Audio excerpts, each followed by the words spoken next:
Didier François, la volonté guerrière de l'OTAN, volonté guerrière des Occidentaux, elle se marque pourtant vis-à-vis des Chinois. C'est une des Oui, grandes nouvelles de la semaine. Regardez de quelle manière l'OTAN dénonce le danger de la Chine en des termes qui sont sans ambiguïté aujourd'hui.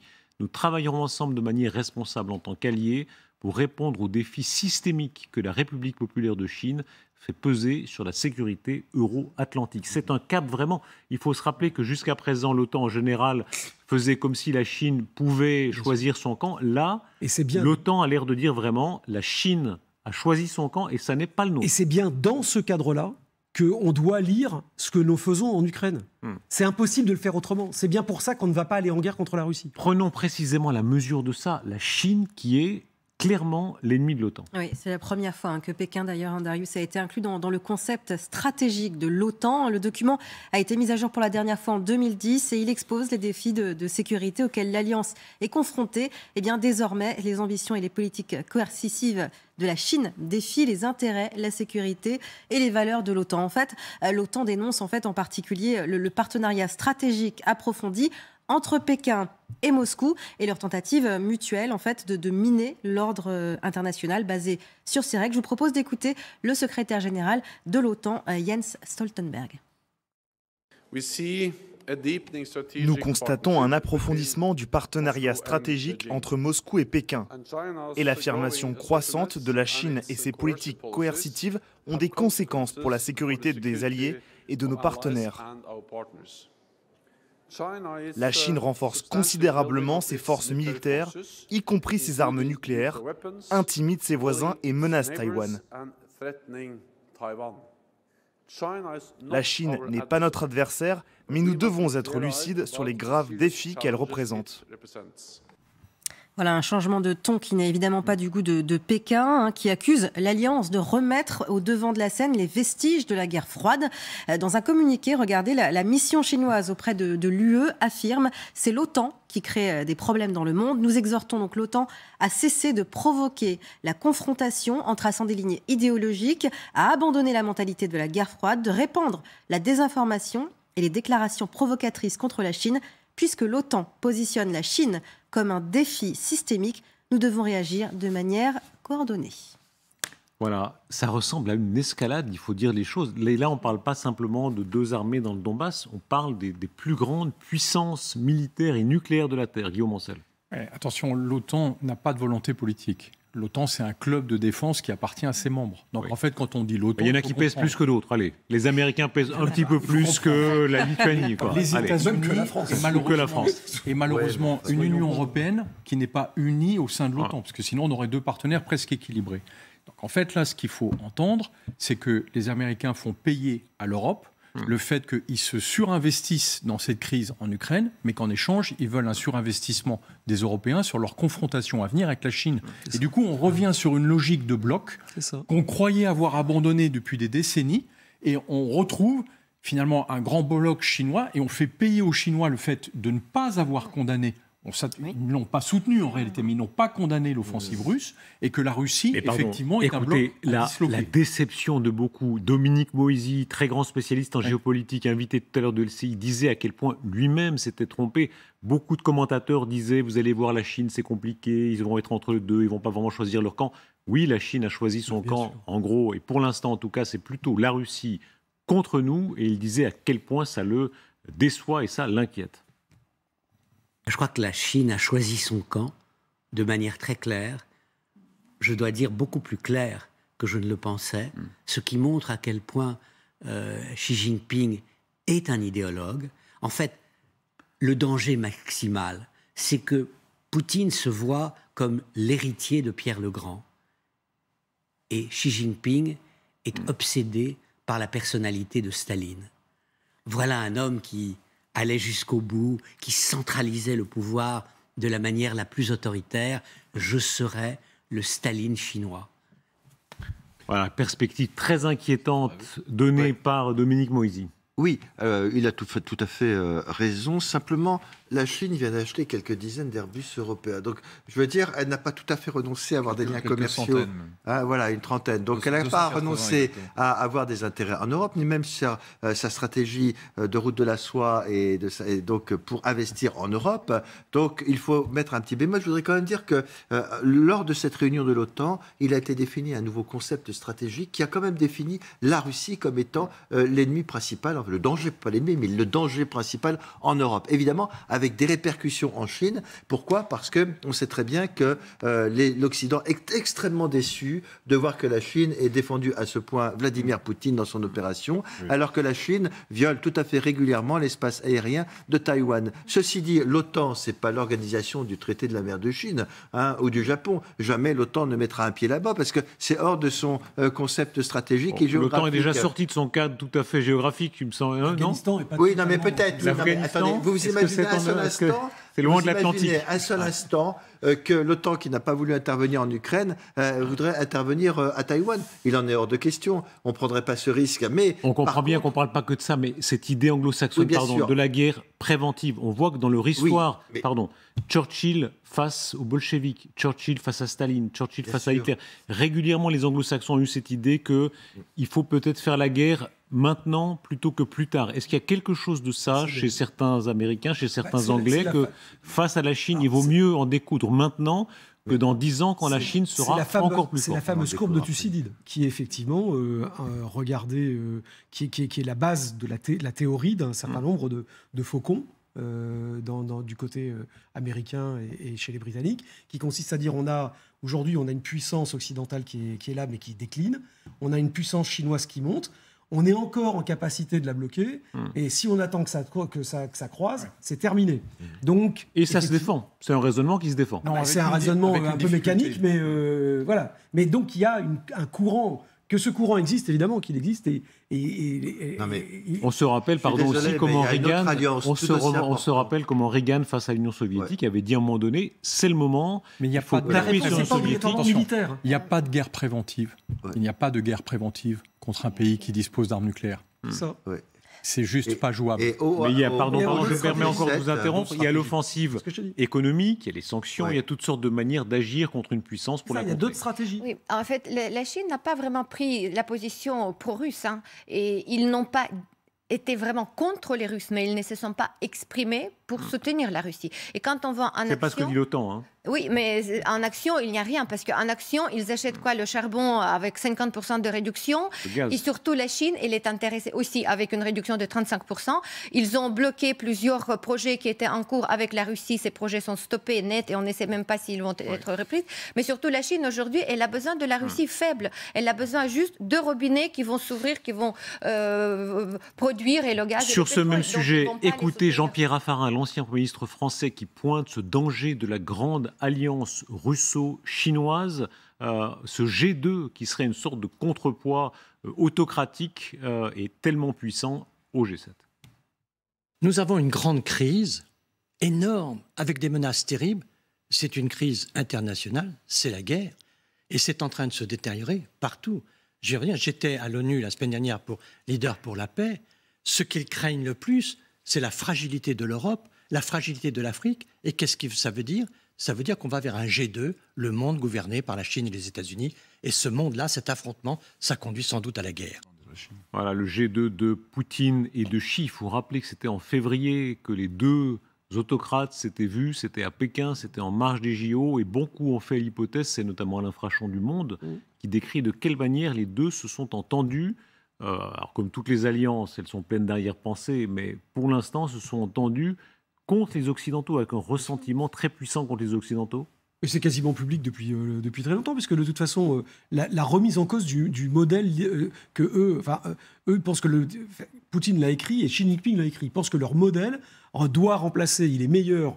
Alors Xi Jinping, qui est le modèle communiste chinois, et pour Vladimir Poutine, ce qu'il a appelé le modèle illibéral, est meilleur que les démocraties occidentales.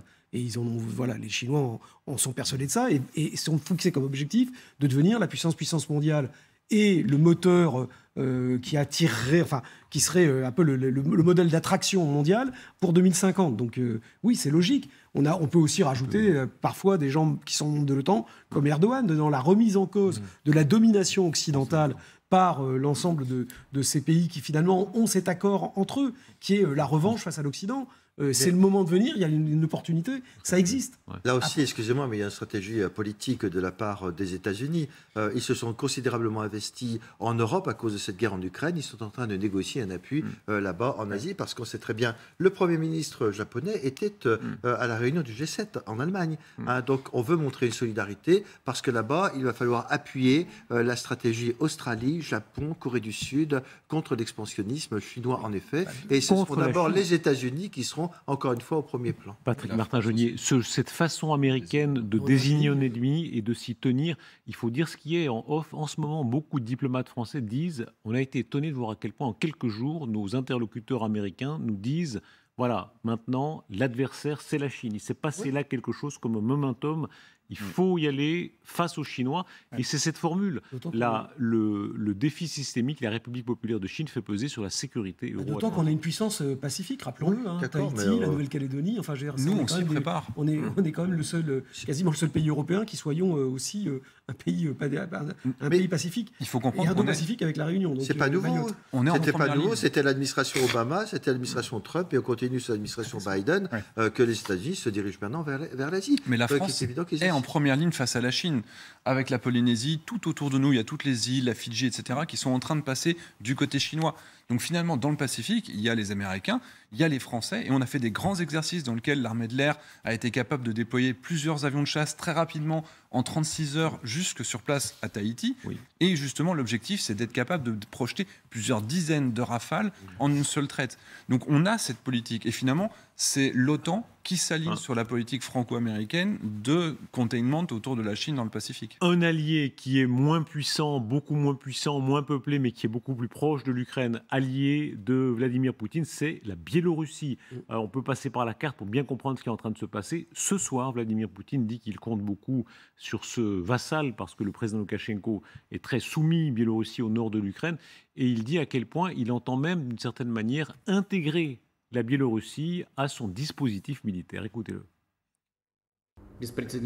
La pression politique de sanctions sans précédent de l'Occident nous pousse à accélérer le processus d'unification, car il est plus facile de minimiser ensemble les dommages causés par les sanctions illégales imposées. Il est plus facile d'organiser la production de biens demandés, de développer de nouvelles compétences et d'élargir la coopération avec les pays amis. C'est le projet initial. Voilà, il y a une forme de progression là. Il faut dire, cette Biélorussie, elle est déjà dans la sphère d'influence russe, oui, mais il veut aller encore plus loin. Alors, mais ça, c'est un vieux projet de Vladimir Poutine. Et d'ailleurs, ça a créé des tensions avec Loukachenko qui trouve que l'embrassade est un peu trop serrée. C'était la chanson là. Mais il embrasse dans le cou, mais qu'est-ce qu'il y a? Enfin bref, ça va pas du tout. Donc à chaque fois, il essaye de partir. Bon là, comme il a eu en plus, il a été obligé d'appeler la Russie à la rescousse face à la révolution de sa population. Il est un peu dans les mains de. Vous voyez bien Loukachenko n'a pas une envie folle de devenir totalement colonisé par Poutine, qui lui, à chaque fois, essaye de l'entraîner dans cette affaire. C'est un vieux projet, cette histoire. C'est peut-être aussi une forme de symétrie avec l'échec qu'est obligé de reconnaître Poutine de l'arrivée de la Suède et de la Finlande dans l'OTAN, et de dire, regardez, mais nous aussi, on va se rapprocher d'un autre pays, alors qu'en fait, ils sont déjà proches. Donc ce projet n'a pour moi pas de signification. Avec cependant une menace plus précise ces derniers jours, quand Vladimir Poutine dit on va donner à la Biélorussie des missiles avec des possibilités nucléaires évidemment sous contrôle russe, ce qui signifie quoi? Ça ne change pas grand-chose en réalité. Ils peuvent fournir des missiles Iskander, ils n'en ont pas beaucoup. De toute façon, des missiles nucléaires stratégiques, ils en ont plein. Qu'ils les mettent en Biélorussie ou qu'ils restent sur le territoire russe, la portée de toute façon, s'il y a une guerre nucléaire, on se fait raser dans tous les cas. C'est aussi une réponse de ce que font les Américains, qui ont fourni à l'Allemagne, à l'Italie, à la Belgique, aux Pays-Bas et à la Grande-Bretagne, des missiles, des bombes nucléaires qu'ils peuvent balancer avec leur F-35 ou leur F-16. Donc ce serait peut-être un équivalent de l'autre côté, tant qu'on s'en sort pas. Écoutez cette scène extraordinaire où Sergueï Lavrov, le ministre des Affaires étrangères, et le président Loukachenko se posent comme ça en disant, regardez, nous faisons, c'est évidemment leur discours de propagande, nous ne faisons que répondre à la surenchère du côté de l'OTAN. Ядерные болванки возят. Зачем? Для того, чтобы ядерную бомбу завтра в самолет положить и сбросить туда, куда надо. Поэтому мы еще зеркально не отвечали. Склады боеприпасов ядерных в России, у нас их нет. И долгие годы, и они летают, и пускают этих пилотов неядерных стран к управлению самолетами, которые предназначены для ядерного оружия. Абсолютно. Это нарушает договор о нераспространении по нашей оценке. Но мы должны порознь держать сухим по всем направлениям. C'est le énième avatar de l'émission qu'on voyait régulièrement sur la chaîne russe, avec on va vous raser en 200 secondes, regardez on a des missiles hypersoniques, et puis maintenant on va distribuer des missiils nucléaires à la Biélorussie. Et en fait, si on écoute, ils sont prêts à leur passer des armes dont ils disposent déjà, ce sont des vecteurs, ils n'ont pas les armes nucléaires, et de toute façon, les Russes n'en ont même pas besoin pour nous menacer. Donc, pour moi, c'est de la gesticulation. Ceci dit, excusez-moi, mais je rejoins un peu ce que disait Didier. Autant on a sauvé Loukachenko de la révolution, autant pour moi, je le vois plus dans la peau d'un Ceausescu, président roumain vis-à-vis de l'Union soviétique. Vous savez que la Roumanie avait un sentiment nationaliste malgré son dictateur pro-communiste. Et je pense que la population de Biélorussie aurait du mal à accepter de devenir totalement vassale de la Russie. En d'autres termes, il aurait quelques difficultés s'il devait rentrer en guerre avec sa population contre l'Ukraine. Est-ce qu'on ne risque pas d'être, pardon, un peu myope ou presbyte quand on dit, bon, finalement, c'est pas grave, il a déjà fait, etc. Est-ce qu'on ne tombe pas dans le même travers que le travers qui existait il y a 128 jours quand on disait, mais non, c'est de l'hystérie de penser qu'il va envahir l'Ukraine. Il a envahi l'Ukraine. Oui. On dit, il veut livrer des missiles russes. C'est pas grave, c'est déjà fait. Bon, alors c'est. Ça ne jouera pas le rapport de force. Il peut le faire, hein, honnêtement, c'est pas. Non, il ne le fera pas. Mais il ne le fera pas parce que, en fait, il faut comprendre la situation de Loukachenko. C'est un vieux renard de la politique. Oui, ça fait déjà 30 ans qu'il mène Poutine par le bout de nez. Il lui raconte des histoires qu'il n'a jamais vraiment cédé, malgré le fait qu'il est sous la pression quand même de la Russie. Et aujourd'hui, quand on voit toutes ces rencontres, Poutine force comme c'est pas possible et Loukachenko ne fera jamais rentrer son armée parce que déjà il y a la résistance énorme et dans l'armée et dans la population. Il a le grand risque que l'armée, si il donne cet ordre, mais l'armée biélorusse qui rentre en Ukraine, il aura déjà 80% qu'ils vont se retourner contre la Biélorussie. Est-ce que ça veut dire là, pardon, qu'au fond tout le monde bluffe, si tout ça est de la gesticulation, l'OTAN de son côté qui dit on va déployer 300 000 hommes du côté OTAN, c'est aussi de la gesticulation, ça ne change pas grand-chose en réalité. Non, parce qu'en fait, l'idée, c'est encore une fois, l'idée, c'est comment, pour l'OTAN, on ne veut pas faire la guerre à la Russie. Malheureusement, ce sont les Ukrainiens qui payent le prix du sang pour nous protéger de ce point de vue-là. On leur donne des armes, mais c'est eux qui meurent. Et l'idée, c'est d'empêcher les Russes d'aller plus loin. Et le seul moyen d'éviter, parce que le jour où on rentre en guerre, de toute façon, ça partira très très très haut. Là, on ne peut plus. Si l'OTAN rentre en guerre avec la Russie, ça va être très compliqué d'éviter le nucléaire. Donc personne ne veut le faire. Donc l'idée, c'est de gagner la guerre avant la guerre. Et dire aujourd'hui, les Américains avaient enlevé des troupes, on avait une force de réaction rapide à 55 000 hommes, qui est d'ailleurs dirigée par la France en ce moment. Monter à 300 000, c'est dire, attention, c'est sérieux, c'est éviter que les Russes ne soient tentés d'une faiblesse dans l'OTAN pour prendre le risque de tester l'article 5 et que là, on parte dans quelque chose qu'on ne maîtrise pas. Donc l'idée, c'est d'éviter la guerre, de faire ça. Oui, la Biélorussie fait aussi partie, vous savez, d'une organisation dont on ne parle pas souvent, qui s'appelle l'Organisation du traité de sécurité collective, où il y a plusieurs États. Il y a la Biélorussie, Kazakhstan, Kyrgyzstan, le Tadjikistan. Ce qui veut dire qu'il essaye d'agréger autour de lui une série d'États. Mais il a déjà reçu le nom de cette organisation. Et donc, effectivement, l'objectif, c'est de soumettre ce pays et de faire de cette organisation à laquelle appartient la Biélorussie l'équivalent de l'OTAN de l'autre côté. Et donc, non mais d'accord, ce qui veut dire qu'il y a des menaces, mais à tout moment, il peut exiger l'équivalent de l'article 5, c'est que la Biélorussie puisse envahir l'Ukraine. Mais encore une fois, je ne suis pas certain que Loukachenko suivra, car il pourrait y avoir quelques difficultés. Il ne suivra pas, parce qu'aujourd'hui, ce qui se passe, d'un côté, on voit Loukachenko qui promène son armée le long de la frontière ukrainienne, de son côté, et de l'autre côté, la Russie récupère les armes de conservation, l'équipement militaire de l'armée biélorusse. Donc, quand on prépare son armée à envahir un autre pays, on ne va pas donner ses armes à un autre pays.